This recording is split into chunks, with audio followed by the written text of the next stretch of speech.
മണ്ണാർക്കാട് അരിയൂർ ബാങ്കിലെ തട്ടിപ്പ് മുസ്ലിം ലീഗ് സംസ്ഥാന നേതൃത്വത്തിന് പരാതി നൽകി KMCC.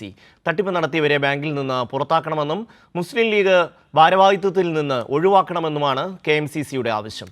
150 കോടിയോളം രൂപയുടെ ക്രമക്കേടാണ് ബാങ്കിൽ നടന്നത്. കോടികളുടെ തട്ടിപ്പ് നടന്നിട്ടും പാലക്കാട്ടെ മുസ്ലിം ലീഗ് തട്ടിപ്പുകാരെ സംരക്ഷിക്കുകയാണെന്ന് KMCCയുടെ പരാതിയിൽ പറയുന്നു. പാലക്കാട് ജില്ലാ പഞ്ചായത്ത് മെമ്പറും യൂത്ത് ലീഗ് സംസ്ഥാന സെക്രട്ടറിയുമായ ഗഫൂർ കോൽക്കളത്തിൽ, ലീഗ് ജില്ലാ വൈസ് പ്രസിഡന്റ് കല്ലടി അബൂബക്കർ ഉൾപ്പെടെയുള്ളവരാണ് തട്ടിപ്പ് നടത്തിയത്. ലീഗ് ജില്ലാ സെക്രട്ടറിയും മുൻ ബാങ്ക് പ്രസിഡന്റുമായ TA സിദ്ദിഖ് റിയൽ എസ്റ്റേറ്റ് ഇടപാടുകൾക്ക് ബാങ്കിനെ ഉപയോഗിച്ചു. ബാങ്കിൽ നിന്നും നേതാക്കൾ കോടികൾ വായ്പ എടുത്താണ് തട്ടിപ്പ് നടത്തിയത്. ലീഗ് ജില്ലാ നേതൃത്വത്തിന് പരാതി നൽകിയിട്ടും പ്രശ്നം ചർച്ച ചെയ്യാത്തതിനെ തുടർന്നാണ് സംസ്ഥാന നേതൃത്വത്തിന് KMCC പരാതി നൽകിയത്. മുസ്ലിം ലീഗ് സംസ്ഥാന അധ്യക്ഷൻ പാണക്കാട് സാദിഖ് അലി തങ്ങൾ, ജനറൽ സെക്രട്ടറി PK കുഞ്ഞാലിക്കുട്ടി അടക്കമുള്ളവർക്കാണ് പരാതി നൽകിയത്.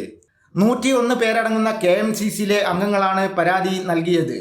അനധികൃത വായ്പ, ബിനാമി ലോണുകൾ എന്നിവയിലൂടെ കോടികളാണ് അരിയൂർ ബാങ്കിന് കിട്ടാനുള്ളത്. സച്ചിൻ വള്ളിക്കാട്, കൈരളി ന്യൂസ്, പാലക്കാട്.